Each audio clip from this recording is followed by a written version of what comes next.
Depois do divórcio, ele leva a nova namorada para um jantar de luxo, mas congela ao ver que, na mesa ao lado, a sua ex-esposa está sendo pedida em casamento por um bilionário.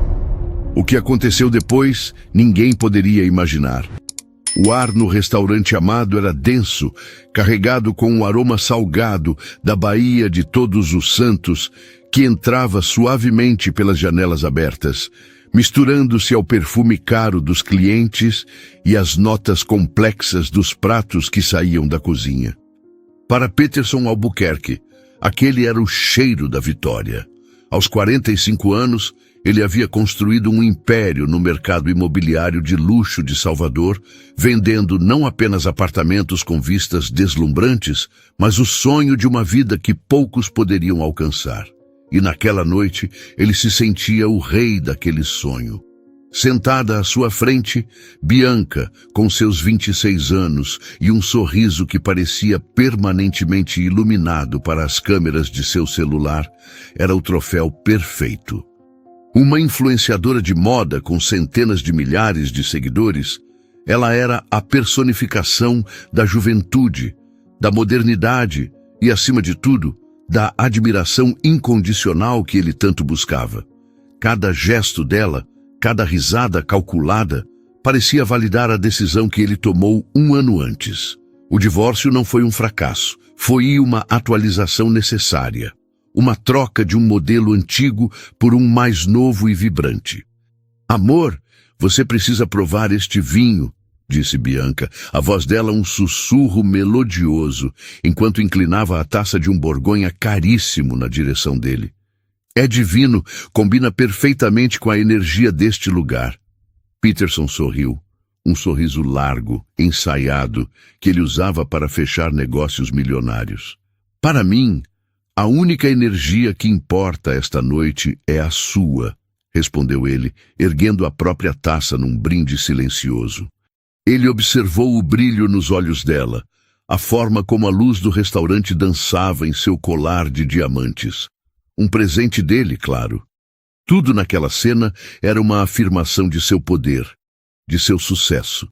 Ele estava no topo, exatamente onde sempre quisera estar. Enquanto Bianca discorria animadamente sobre uma futura viagem a Mykonos, detalhando os hotéis e as festas exclusivas que planejava frequentar, o olhar de Peterson vagou pelo salão. Era um hábito, um instinto de predador que avaliava o território, medindo o status dos outros clientes pelos relógios em seus pulsos e pelas grifes em suas roupas. Foi um movimento casual, quase desinteressado, até que seu olhar travou. Perto da janela, com o perfil recortado contra o azul profundo do anoitecer sobre a baía, estava Vanessa. O ar pareceu ficar rarefeito em seus pulmões. Não era a Vanessa que ele guardava na memória, a mulher cuja presença se tornara nos últimos anos de casamento tão familiar e previsível quanto os móveis da casa. Aquela era outra pessoa. Havia uma luminosidade nela, uma serenidade que ele não reconhecia. O cabelo, que ela costumava prender em um coque prático para o trabalho no museu, caía solto sobre os ombros em ondas suaves. O vestido, de um azul profundo que ecoava o mar lá fora, era simples, mas de uma elegância que não gritava por atenção, simplesmente a comandava. E ela não estava sozinha. Sentado à sua frente, um homem bonito de cabelos grisalhos e porte distinto a ouvia com uma atenção que beirava a reverência. Ele não falava, apenas a observava, o rosto inclinado, um leve sorriso nos lábios, como se cada palavra que ela dizia fosse a coisa mais fascinante do mundo. Peterson sentiu uma pontada incômoda, uma irritação que começou na boca do estômago e subiu como um refluxo ácido. Quem era aquele sujeito?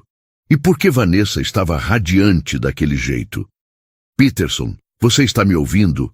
A voz de Bianca o trouxe de volta, com um toque de impaciência. Eu estava falando sobre os beach clubs. Qual você prefere, Namus ou Scorpius? Tanto faz, Bianca. Reserve o que tiver o melhor champanhe, respondeu ele, a voz mais ríspida do que pretendia. Seus olhos, porém, continuavam fixos na outra mesa. Ele tentava decifrar a cena. Vanessa gesticulava, o rosto animado, contando algo que fazia o homem sorrir. Não era a risada contida e educada que ela costumava ter. Era uma risada aberta, genuína, que a fazia inclinar a cabeça para trás. Uma risada que ele não ouvia há anos, talvez nunca. A imagem o transportou para as inúmeras discussões que tiveram. Ele se lembrava de zombar de sua paixão pelo museu, chamando-o de cemitério de coisas velhas. Vanessa, ninguém fica rico tirando poeira de santo quebrado, ele dissera uma vez durante um jantar com um casal de amigos. Negócio de gente ambiciosa é construir o futuro, não ficar preso ao passado. Ele via aquilo como uma motivação, um empurrão para que ela se tornasse mais parecida com ele. Mas ela apenas se fechava, o brilho em seus olhos se apagando pouco a pouco, até que a paixão dela se tornou algo que ela escondia dele, como um segredo vergonhoso. Agora, ali estava ela, falando sobre o passado. Ele tinha certeza de que era sobre isso, sobre sua arte, sua história. E o homem à sua frente não apenas a ouvia, mas parecia encantado. Aquele homem não a via como uma curadora de museu sonhadora e sem tino para os negócios. Ele a via como valiosa. Uma onda de calor subiu pelo pescoço de Peterson. Era humilhação. Ele, que se orgulhava de ter saído por cima, de ter trocado o antigo pelo novo, sentia-se subitamente como se estivesse olhando para algo que ele possuiu, descartou e que agora, nas mãos de outro, revelava um valor que ele nunca soube enxergar. «Quem é aquela?» perguntou Bianca, seguindo o olhar dele. Havia um tom de desprezo em sua voz. «Nossa, é a sua ex? O que ela está fazendo aqui? Pensei que esse tipo de lugar estivesse um pouco fora do orçamento dela.» A pergunta de Bianca, carregada de veneno, deveria ter sido música para os ouvidos de Peterson. Deveria ter reforçado sua sensação de vitória, mas em vez disso, apenas o fez se sentir pequeno.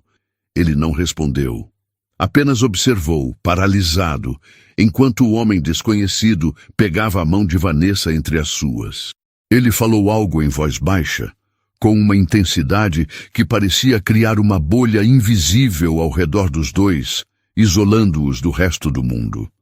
E então, em um movimento que pareceu acontecer em câmera lenta, o homem se levantou, contornou a mesa e, diante de uma Vanessa visivelmente surpresa, ajoelhou-se.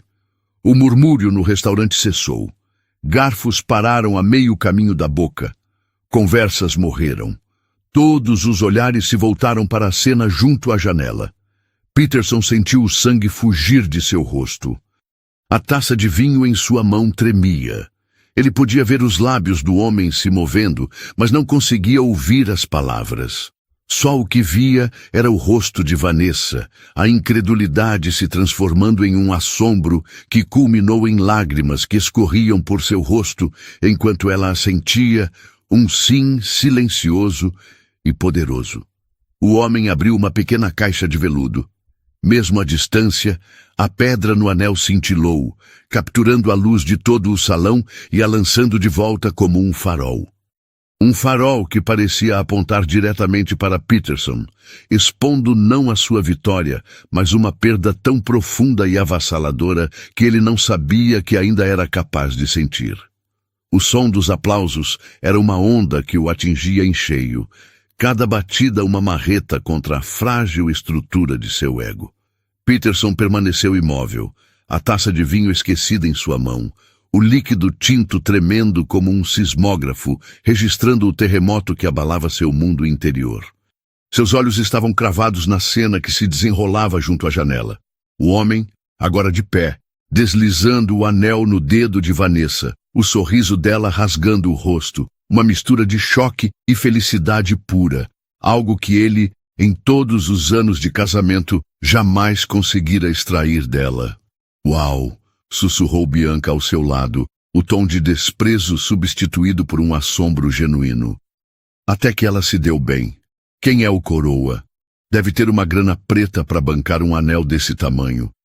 A pergunta de Bianca pairou no ar, mas a resposta já se formava na mente de Peterson, uma epifania terrível e nauseante. O rosto do homem, agora virado para a luz, enquanto abraçava Vanessa, tornou-se inconfundível.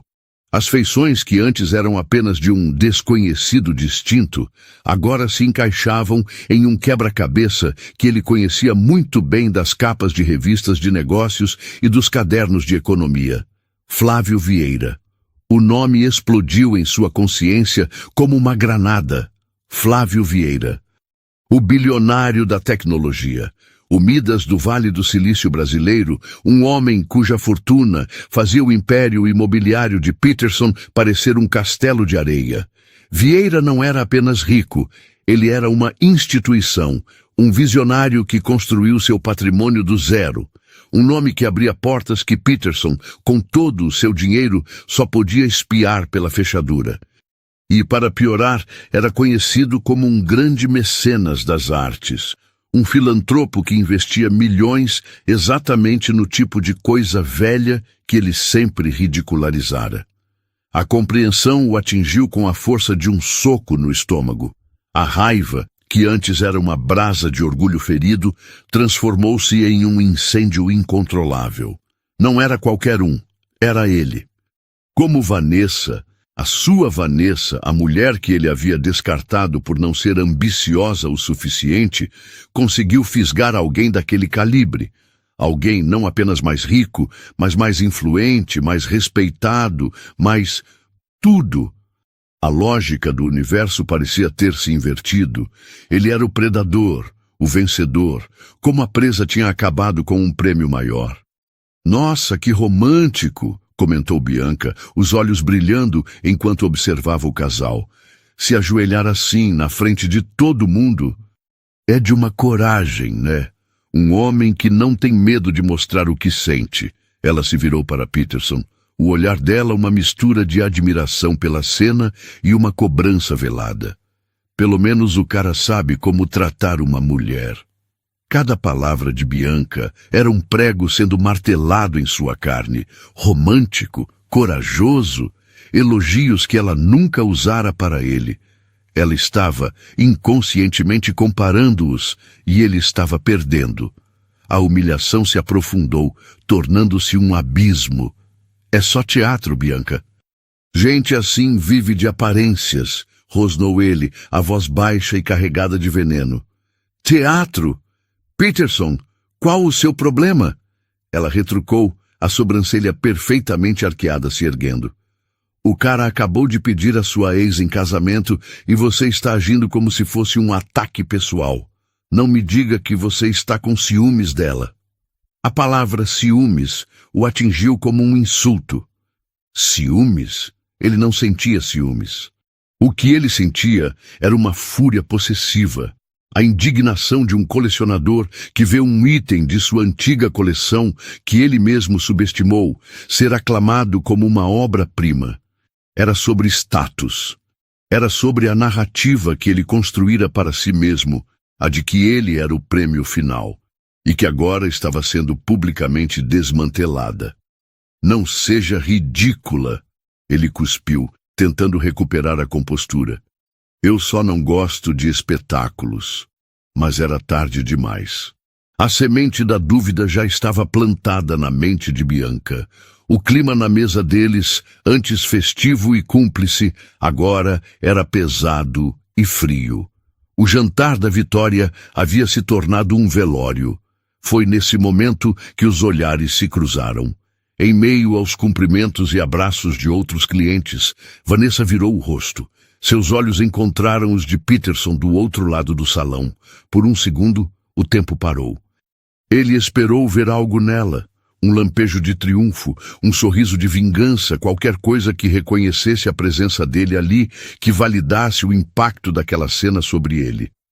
Mas não houve nada. O rosto de Vanessa permaneceu sereno. Ela o viu. Ele teve certeza disso. Mas sua expressão não mudou. Ela apenas sustentou o olhar por um instante, um olhar calmo, quase impessoal, como se estivesse olhando para um estranho qualquer. E então, com uma lentidão deliberada, ela se virou de volta para Flávio, colocando a mão em seu rosto e sorrindo para ele com uma intimidade que excluía todo o resto do mundo. Aquela indiferença foi a facada final. Foi mais devastadora do que qualquer provocação. A raiva, o triunfo, o desprezo, tudo isso ele saberia como combater. Mas a indiferença significava que ele não importava. Significava que na história dela, ele havia sido relegado a uma memória distante, sem poder, sem relevância. Ele, Peterson Albuquerque, o homem que definira os termos do fim do casamento deles, havia sido completamente e absolutamente apagado. A raiva dentro dele se transformou em algo mais sombrio, mais frio. Uma obsessão gelada começou a tomar forma em sua mente. Aquilo não podia ficar assim. Ele não podia ser o coadjuvante esquecido na história de sucesso de sua ex-esposa. Se a narrativa havia mudado, ele precisava encontrar uma maneira de reescrevê-la. Ele queria Vanessa atrás dele ou mendigando atenção. E ele precisava provar para o mundo, para Bianca e, acima de tudo, para si mesmo, que Flávio Vieira não era o herói que parecia ser, e que Vanessa havia cometido um erro monumental escolhendo aquele homem. Um erro que ele faria questão de expor, custasse o que custasse. O jogo, ele decidiu ali, naquela mesa fria e silenciosa, estava longe de terminar. Na verdade, estava apenas começando. A viagem de volta para o apartamento de luxo na Vitória foi um exercício de silêncio tenso. O ar dentro do carro importado, normalmente preenchido pelas playlists animadas de Bianca ou por suas conversas sobre as trivialidades do mundo dos influenciadores, estava pesado, quase irrespirável. Bianca olhava pela janela, os reflexos das luzes da cidade passando por seu rosto como fantasmas, a mandíbula travada em um misto de irritação e desapontamento. Peterson, por sua vez, agarrava o volante com tanta força que seus nós dos dedos estavam brancos. A mente dele um turbilhão caótico, repassando a cena da indiferença de Vanessa como um filme em loop. Ele não a levou para casa. A ideia de entrar naquele apartamento, um monumento ao seu sucesso, que agora parecia oco e vulgar, era insuportável. Ele precisava de espaço, precisava pensar. Deixou Bianca na portaria do prédio dela com um "a gente se fala amanhã" monossilábico, ignorando o olhar ferido que ela lhe lançou. Sozinho no carro, ele dirigiu sem rumo pelas ruas de Salvador, a cidade que ele se orgulhava de ter conquistado. Mas naquela noite, os prédios imponentes e as avenidas largas pareciam zombar dele. Cada luz de um apartamento aceso era um lembrete de outras vidas, outras histórias das quais ele não fazia parte. A imagem de Vanessa, serena e indiferente, estava gravada em sua retina. Como ela ousava apagá-lo daquela forma, como ela se atrevia a ser feliz e tão espetacularmente feliz sem ele. A resposta, ele sabia, estava enterrada nos escombros do casamento deles. Uma verdade que ele havia se esforçado para soterrar sob camadas de autojustificação e desprezo. Anos antes, a vida deles era diferente. Vanessa não era a mulher radiante e confiante do restaurante. Ela era uma chama que ele, metodicamente, tentava apagar. A paixão dela era o Museu de Arte e História de Salvador, uma instituição antiga e imponente, mas que, aos olhos de Peterson, era um poço de dinheiro e um sumidouro de tempo. Ele se lembrava vividamente das noites em que ela chegava em casa, os olhos brilhando de entusiasmo por ter conseguido uma peça rara para o acervo ou por ter planejado uma nova exposição sobre o período colonial. "Conseguimos, amor! Uma coleção de moedas do Brasil holandês. É um achado histórico", ela dizia, a voz vibrando de alegria. E ele, recostado em sua poltrona de couro italiano, mal desviava os olhos da tela do notebook, onde acompanhava a cotação de seus investimentos. E quanto o museu pagou por essas moedas velhas? Ele perguntava, o tom sempre tingido de um ceticismo calculado. E isso vai trazer algum retorno? Vai pagar as contas no fim do mês? Ele via o brilho nos olhos dela vacilar, a alegria se retrair como uma flor que se fecha ao toque. Não se trata de retorno, Peterson. Trata-se de preservar nossa memória, nossa cultura. É um legado. Legado não paga jantares em restaurantes, ele a interrompia, a frase se tornando seu mantra, a arma que ele usava para diminuí-la. Vanessa, acorde para a vida real. O mundo é dos ambiciosos, dos que constroem impérios, não dos que tiram poeira de relíquias. Esse seu trabalho é um hobby caro, não uma carreira. Ele se convencia de que estava sendo pragmático, um marido que tentava guiar a esposa para um caminho de verdadeiro sucesso. Mas no fundo havia algo mais. A paixão dela o ameaçava. Era um universo que ele não entendia e, portanto, não podia controlar. O respeito que ela recebia no meio acadêmico e cultural era um tipo de moeda que o dinheiro dele não podia comprar. E isso o enfurecia. Então, ele a minimizava. Em jantares com amigos, ele se referia ao trabalho dela como o passatempo da Vanessa.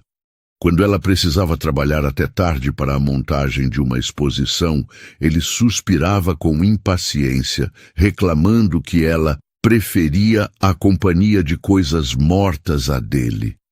O divórcio, quando veio, foi a consequência inevitável daquele longo e lento processo de asfixia emocional. Para ele, foi uma transação, uma atualização de seu estilo de vida. Ele se sentiu livre, mais leve, pronto para encontrar alguém que, como Bianca, admirasse seu império sem questioná-lo. Ele acreditava que estava dando a si mesmo a liberdade.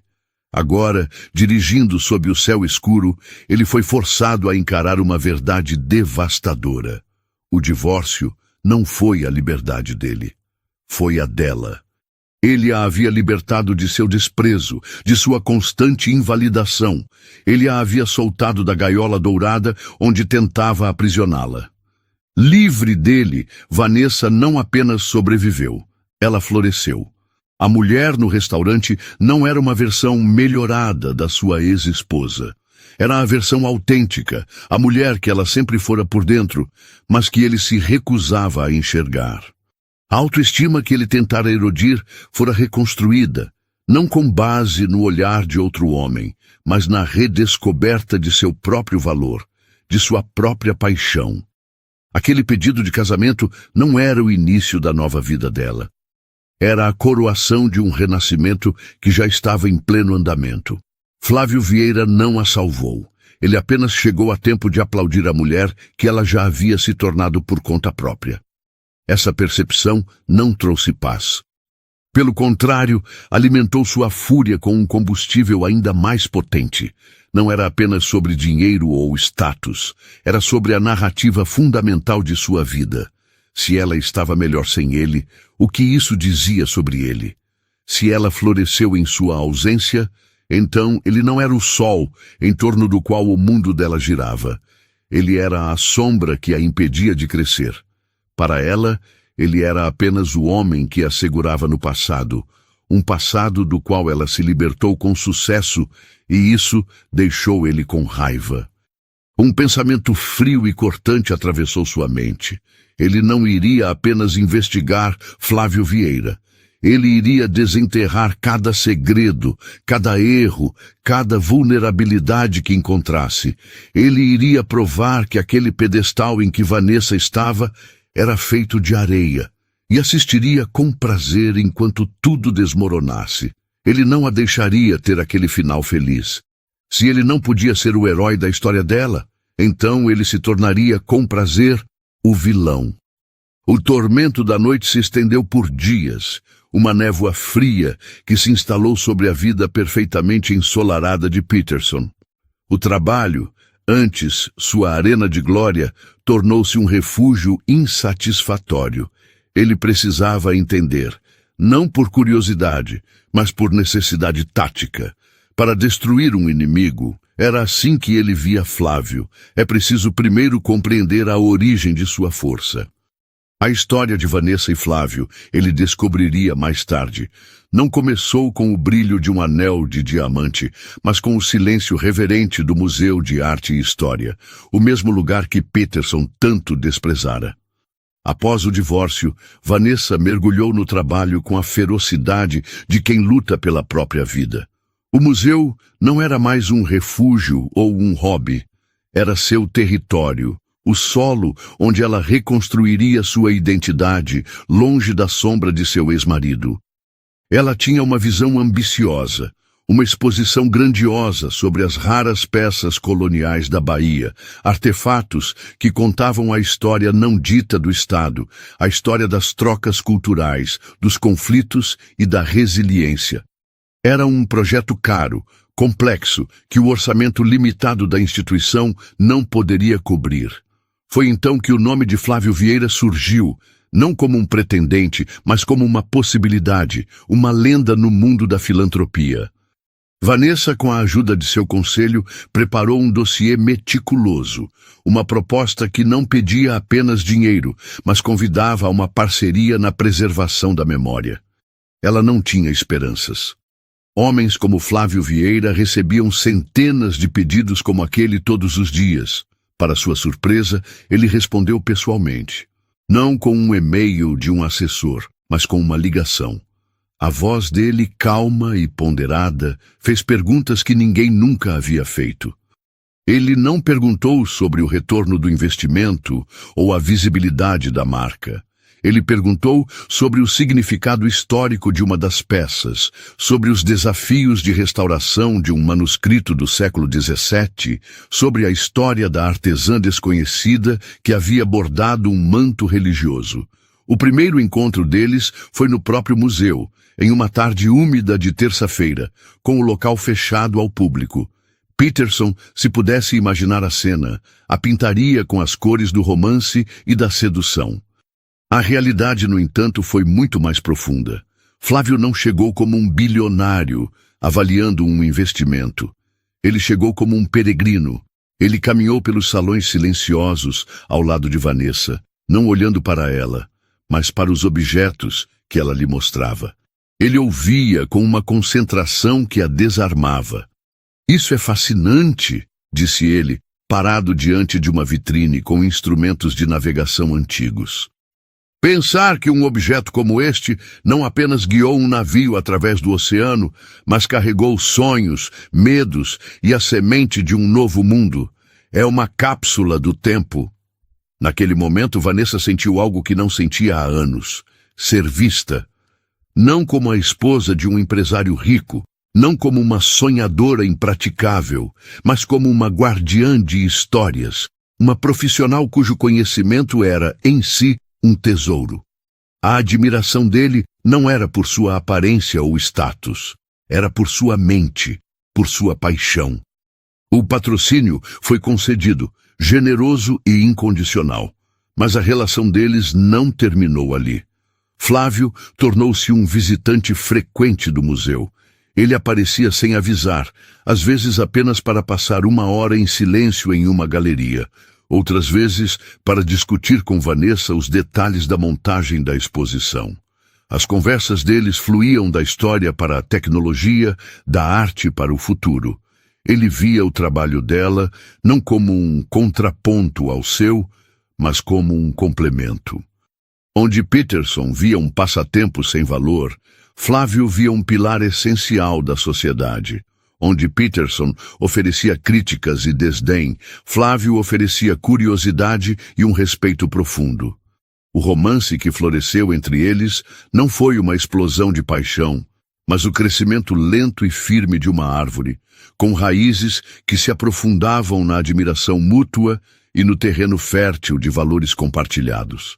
A raiva de Peterson, antes um fogo descontrolado, começou a se refinar. Ele precisava encontrar uma rachadura, uma falha, uma mancha em seu passado imaculado. Ele precisava provar que o santo era um pecador, que o mecenas era um farsante. A obsessão agora tinha um nome e um rosto. Sua arma seria a informação e seu campo de batalha, a reputação. Ele precisava de um profissional, alguém que operasse nas sombras, que soubesse como virar as pedras mais pesadas e encontrar as criaturas que viviam por baixo. O nome dele era Moraes. Um ex-policial civil, expulso da corporação por métodos pouco ortodoxos, que agora administrava uma empresa de consultoria de risco em uma sala comercial anônima no centro da cidade. Moraes não vendia segurança, ele vendia segredos. Era o tipo de homem que Peterson, em sua vida pública, jamais admitiria conhecer. Quero tudo sobre Flávio Vieira, disse Peterson, sentado na cadeira desconfortável do escritório de Moraes, o cheiro de café velho e poeira no ar. Não quero o que sai na Forbes. Quero o que ele pagou para enterrar. Negócios que deram errado, inimigos que ele fez, esqueletos no armário, ó que você conseguir encontrar. Moraes, um homem corpulento de olhar entediado, ouviu sem demonstrar emoção. Ele anotou o nome em um bloco de notas amarelado. Um alvo de alto perfil, vai custar caro e vai levar tempo. Homens assim são bons em limpar os rastros. O dinheiro não é problema, retrucou Peterson, a voz cortante. E eu não tenho pressa, quero um trabalho completo. Quero a arma que vai destruí-lo. As semanas seguintes foram um exercício de paciência excruciante. Moraes era um fantasma, comunicando-se apenas por mensagens criptografadas, com atualizações vagas. Ele se afastou de Bianca, cujas conversas sobre festas e seguidores se tornaram insuportavelmente triviais. Ele estava em uma caçada e todo o resto era ruído. Finalmente, a chamada veio. Encontrei algo, disse a voz grave de Moraes. Não é grande, mas é sujo. E é antigo o suficiente para que ninguém mais se lembre. Eles se encontraram novamente. Moraes deslizou uma pasta sobre a mesa. Dentro, recortes de jornais antigos, cópias de documentos e um relatório datilografado. A história era de 20 anos atrás, da época em que Flávio Vieira ainda não era um bilionário, apenas mais um empreendedor faminto no ecossistema nascente da tecnologia brasileira. O caso envolvia a aquisição de uma pequena startup promissora chamada Nexus, fundada por um jovem programador idealista. Flávio, com sua empresa já em ascensão, fez uma oferta. Durante a due diligence, o processo de avaliação da empresa, ele teve acesso a todo o código-fonte e a estratégia de negócios da Nexus. No último minuto, de forma abrupta, Flávio retirou a oferta, alegando inviabilidade de mercado. 6 meses depois, a empresa de Flávio lançou um produto com funcionalidades e uma arquitetura suspeitosamente semelhantes às da Nexus, mas com um marketing muito mais agressivo e capital para impulsioná-lo. A Nexus, sem conseguir competir, faliu em menos de um ano. O fundador foi à imprensa, acusou Flávio de roubo de propriedade intelectual, mas não tinha dinheiro para uma batalha judicial contra o rolo compressor que Flávio já se tornara. A história foi uma nota de rodapé, rapidamente esquecida na ascensão meteórica do futuro bilionário. Peterson leu o dossiê, um sorriso lento e predatório se formando em seus lábios. Era perfeito. Não era um crime violento, mas um pecado capital no mundo dos negócios. Uma traição, um ato de canibalismo corporativo, era a mancha que ele precisava. Mostrava um Flávio Vieira não como o mecenas visionário, mas como um tubarão implacável que devorava os peixes menores para crescer. E isso é só o começo, disse Moraes, vendo a reação de seu cliente. O fundador, um tal de Ricardo Alves, sumiu do mapa. Vive uma vida simples no interior de Minas. Guarda um rancor do tamanho do mundo. Encontre-o, ordenou Peterson. O plano de ataque começou a se formar em sua mente, não como uma explosão, mas como uma infiltração de veneno. Ele não iria simplesmente vazar a história. Isso seria amador. Ele iria transformá-la em uma arma de precisão, mirando no ponto mais sensível da relação de Flávio e Vanessa, a confiança. Ele iria usar aquela história para pintar um retrato de Flávio como um homem que construiu seu império sobre a ruína dos sonhos de outros. Um homem cuja filantropia não era um ato de generosidade, mas uma forma de lavar a culpa, de comprar uma reputação para esconder a podridão de suas fundações. Ele iria alertar Vanessa. Não como um ex-marido ciumento, mas como um homem preocupado, que descobriu acidentalmente uma verdade terrível sobre o noivo dela. Ele iria plantar a semente da dúvida, observando com prazer enquanto ela se perguntava se o homem que admirava sua paixão pela história não era ele mesmo um predador que destruía as histórias dos outros. A obsessão de Peterson agora tinha um roteiro. Ele não estava mais reagindo à felicidade dela. Estava dirigindo ativamente a destruição dela.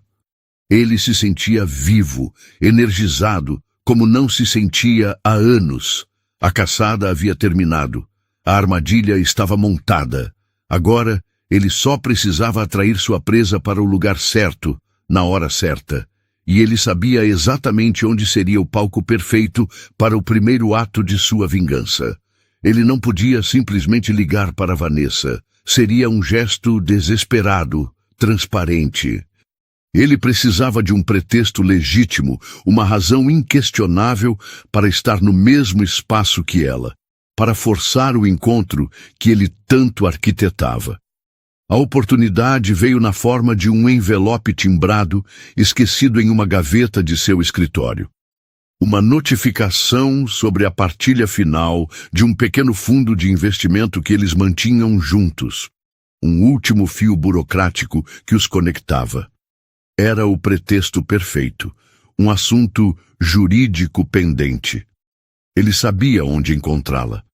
Vanessa vivia e respirava seu trabalho, e o projeto da vez era a expansão de uma nova ala do museu em um casarão histórico no coração do Pelourinho.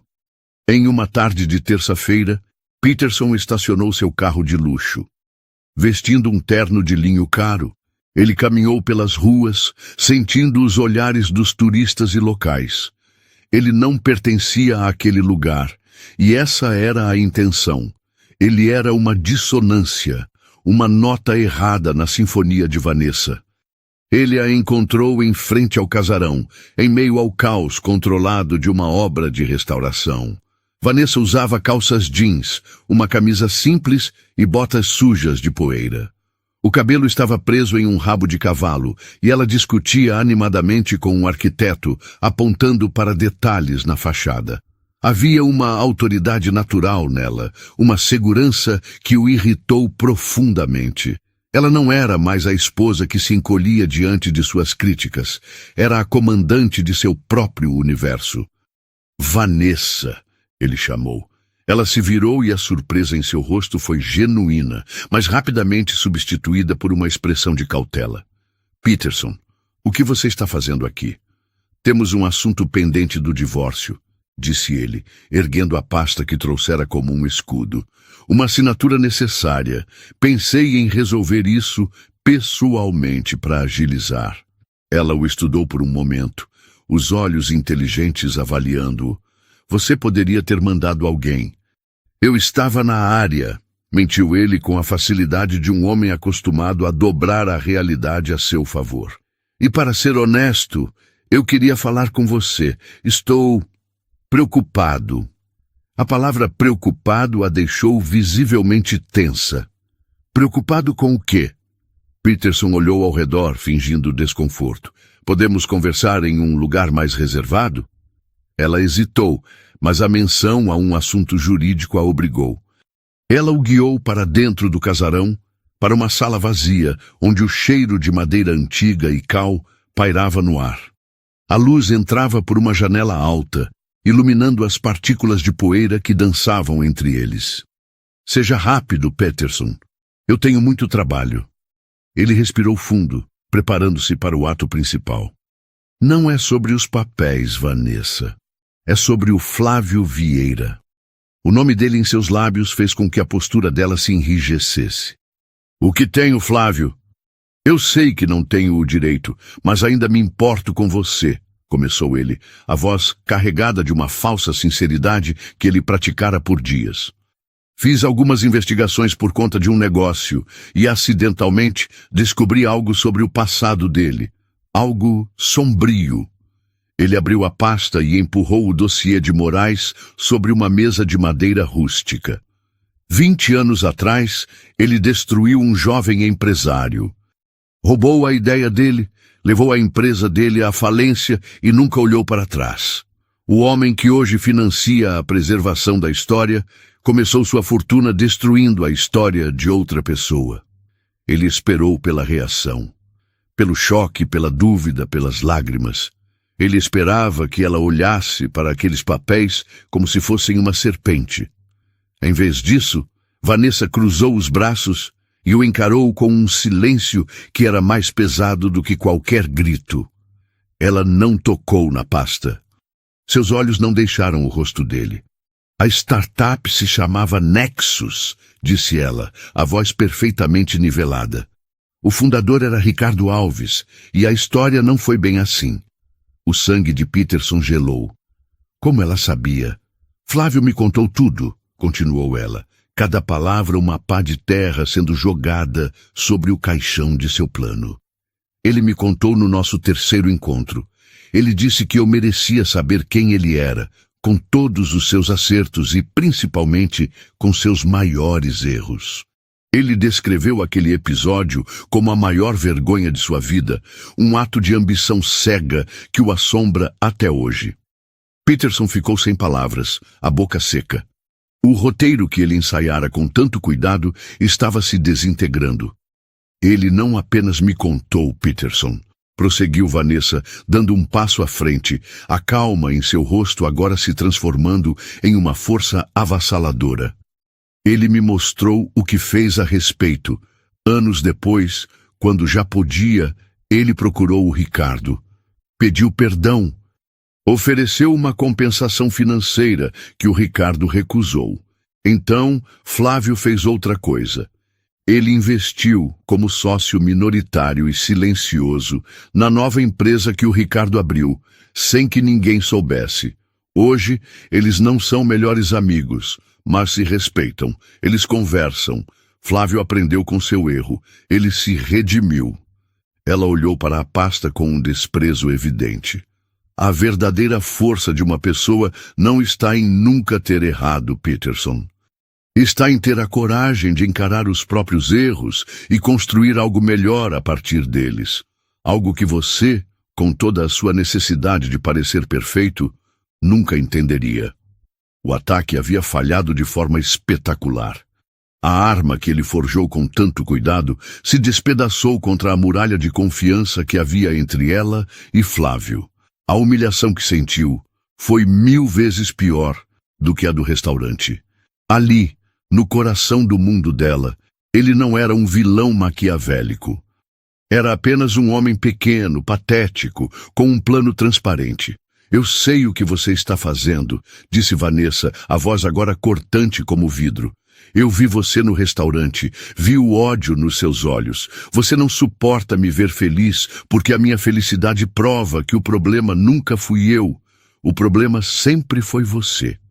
Ela pegou a pasta da mesa, caminhou até uma lata de lixo cheia de entulho da obra e a deixou cair lá dentro, com um baque surdo.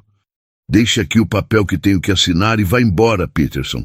Você não tem mais poder aqui. Ele ficou paralisado. O eco das palavras dela reverberando na sala vazia. Seu plano meticuloso, sua vingança calculada, tudo reduzido a lixo. Mas enquanto a humilhação o consumia, algo mais perigoso tomava seu lugar. A obsessão não morreu. Ela sofreu uma mutação. Se um ataque privado e cirúrgico não funcionou, ele teria que mudar a estratégia. Peterson saiu do casarão no Pelourinho, sentindo o gosto amargo da derrota, mas decidido que se a verdade não era suficiente para destruí-los, ele usaria uma versão distorcida dela. O novo plano era mais brutal, mais sujo. Ele não precisava que ela acreditasse na história. Ele precisava que o mundo acreditasse. Em uma era de julgamentos instantâneos e manchetes incendiárias, a nuance da redenção de Flávio não importava. O que importava era a imagem. Bilionário construiu império sobre a ruína de um pequeno empresário. Era um prato cheio, irresistível para os abutres digitais, os perfis de fofoca e os tabloides que se alimentavam de escândalos. Ele contatou Moraes novamente, a voz fria e desprovida de qualquer emoção. A ordem era simples: vazar o dossiê. Não para a imprensa séria, que poderia investigar e descobrir a história completa, mas para os blogs e colunistas de fofoca, os que operavam na base do onde há fumaça, há fogo. Ele queria uma campanha de difamação, uma morte por 1000 cortes digitais. E ele sabia o momento exato para acender o pavio. O Prêmio Nacional de Preservação Cultural era o ápice da carreira de Vanessa. Seria realizado no Teatro Municipal do Rio de Janeiro, um templo da arte, e ela seria a estrela da noite, recebendo o prêmio principal por seu trabalho revolucionário no museu. Seria a sua coroação pública. Para Peterson, era o palco perfeito para a sua execução. Na noite do evento, o Teatro Municipal estava deslumbrante, um redemoinho de vestidos de gala, smokings e o brilho de joias. Vanessa chegou ao lado de Flávio, irradiando uma elegância serena.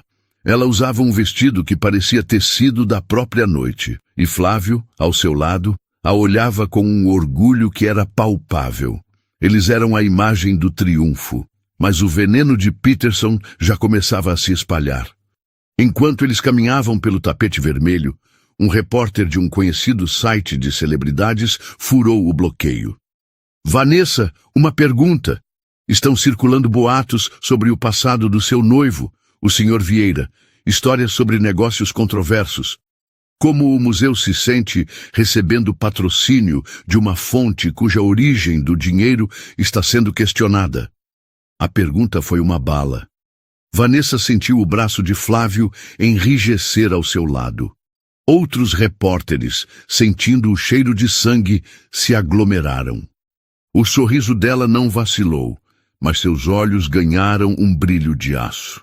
O trabalho do meu noivo e sua integridade falam por si.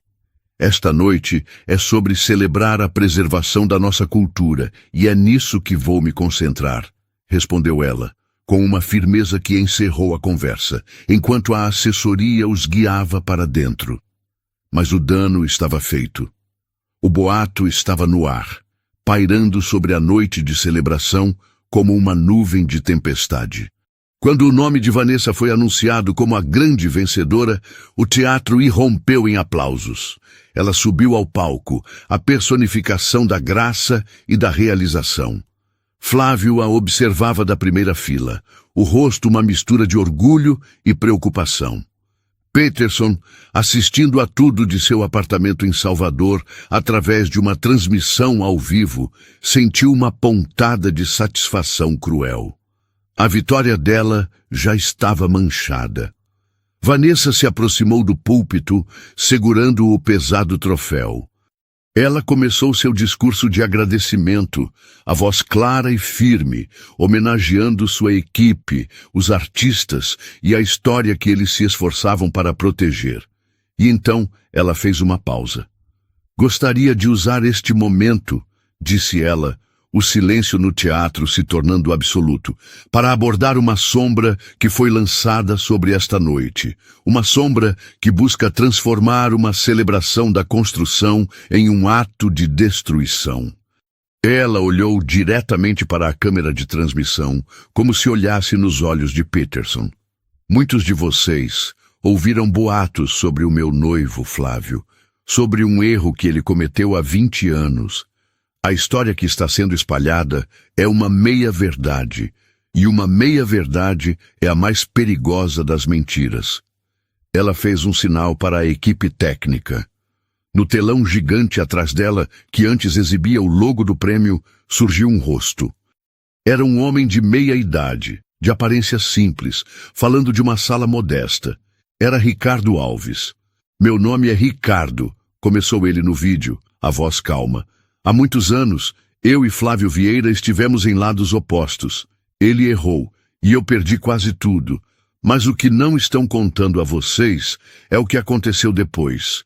Ele me procurou, ele pediu perdão, e ele me ajudou a me reerguer, não com caridade, mas com respeito. O homem que vocês leem nos boatos não é o homem que eu conheço hoje. A integridade de uma pessoa não se mede pela ausência de quedas, mas pela forma como ela se levanta e ajuda os outros a se levantarem também. O vídeo terminou. O queixo de Peterson caiu. Ela estava um passo à frente, sempre um passo à frente. Vanessa retomou a palavra, a voz agora vibrando com uma emoção contida. A verdadeira força, a verdadeira preservação. Não é sobre ser perfeito. É sobre reconhecer nossas falhas, consertar o que quebramos e construir algo melhor. Flávio fez isso. Ela fez uma pausa, deixando o peso de suas palavras assentar. E eu sei por que essa história distorcida veio à tona justamente hoje. Ela não foi plantada por um jornalista em busca da verdade. Ela foi plantada por um ex-marido que não aceita ter sido deixado para trás. Um homem que, ao não conseguir minar minha felicidade em particular, tenta agora envenenar minha alegria em público. Mas o que ele não entende é que a minha felicidade não depende da aprovação de ninguém. Ela foi construída sobre a verdade, sobre o perdão e sobre a coragem de seguir em frente. Ela não precisou dizer o nome dele. Todo o teatro e todos que assistiam entenderam. Então, a este homem, eu não ofereço raiva, ofereço minha compaixão. E espero que um dia ele encontre algo para construir em sua vida, em vez de apenas tentar demolir a dos outros. Um segundo de silêncio atordoado foi seguido por uma explosão. O público inteiro se levantou, não em um aplauso polido, mas em uma ovação estrondosa, um rugido de apoio e admiração que sacudiu as fundações do teatro. Flávio estava de pé, os olhos brilhando de lágrimas, aplaudindo a mulher que amava. No seu apartamento, Peterson assistiu paralisado, enquanto seu plano grandioso era implodido em tempo real. Ele não havia apenas falhado em destruí-la, ele a transformara em uma heroína. E, no processo, revelou a si mesmo ao mundo pelo que realmente era. Um homem pequeno, amargo e preso a um passado que ela já havia superado. O jogo não tinha apenas terminado. Ele havia perdido de forma tão completa, tão pública, que não havia mais para onde correr. O silêncio em seu apartamento de luxo era ensurdecedor, quebrado apenas pela batida frenética de seu próprio coração. Em um ato de puro desespero, ele pegou o celular. Precisava de uma distração, de uma validação, por mais superficial que fosse. Precisava da admiração fácil de Bianca. O telefone chamou 1, 2, 3 vezes. "O que você quer, Peterson?" A voz dela soou do outro lado, fria e distante, desprovida de qualquer afeto. "Bianca, eu pensei em te buscar. Podemos ir àquele lugar novo no horto, tomar alguma coisa." Uma risada curta e sem humor cortou o ar. "Você está brincando, não é? Eu vi o prêmio. O mundo inteiro viu. Vi o que você tentou fazer. E vi o quão pequena e patética sua obsessão te tornou. Bianca, não é isso. É exatamente isso." Ela o interrompeu, a voz subindo. "Eu achei que estava com um vencedor, um homem que olhava para o futuro. Mas você não passa de um fantasma, assombrando o passado de uma mulher que claramente seguiu em frente. Você não a perdeu para o Flávio Vieira. Você a perdeu para si mesmo, para esse seu orgulho doentio. Eu não quero fazer parte disso. Me esqueça." A chamada terminou. O clique final foi o som da última porta se fechando. Ele estava completamente só. Nos meses que se seguiram, Peterson tentou preencher o vazio. Saiu com outras mulheres, mais jovens, mais impressionadas com seu dinheiro. Mas cada encontro era uma repetição oca. Ele via a cobiça nos olhos delas, a mesma admiração superficial que um dia o agradara em Bianca, mas que agora lhe causava náuseas. Ele estava cercado de gente, mas a solidão era um abismo dentro dele. O império que construiu, os carros, o apartamento com vista para a Bahia. Tudo parecia um cenário de papelão, sem alma, sem significado. Em uma tarde cinzenta, vagando sem rumo por seu apartamento suntuoso, seu olhar caiu sobre uma fotografia antiga em uma estante, coberta por uma fina camada de poeira. Era ele, ainda menino, ao lado de sua mãe. O sorriso dela era a única coisa genuinamente calorosa naquela sala fria. E ele se deu conta de que não havia há meses. Ele, que se orgulhava de gerir um império, havia negligenciado o único alicerce verdadeiro de sua vida.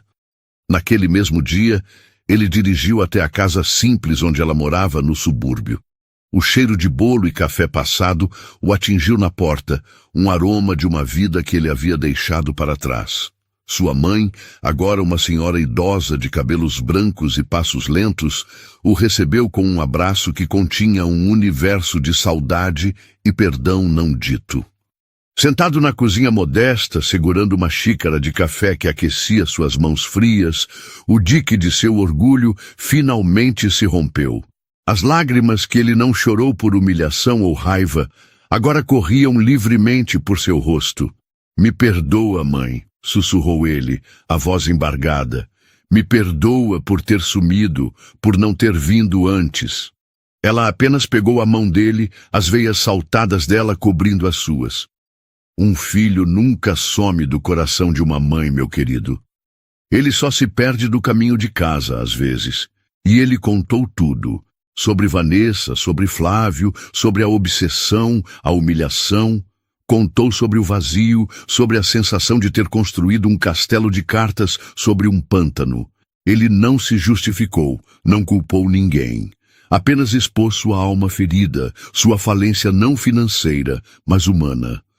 Sua mãe o ouviu em silêncio, e quando ele terminou, ela disse com a sabedoria simples que só o tempo concede: "Você passou a vida toda, meu filho, construindo coisas para mostrar aos outros. Um prédio alto, uma conta bancária gorda, uma mulher troféu, mas nunca parou para construir nada para dentro, uma casa para a sua alma, e uma alma sem casa vive sempre no frio." Aquelas palavras tão simples e tão profundas foram a chave que abriu sua jaula. A transformação de Peterson não foi uma epifania barulhenta, mas um amanhecer silencioso. Ele vendeu o apartamento espetacular na Vitória. Afastou-se da linha de frente de seus negócios, deixando a gestão para sócios e passando a viver de uma renda confortável, mas discreta. Comprou uma casa menor, perto de sua mãe, com um jardim que ele mesmo começou a cuidar.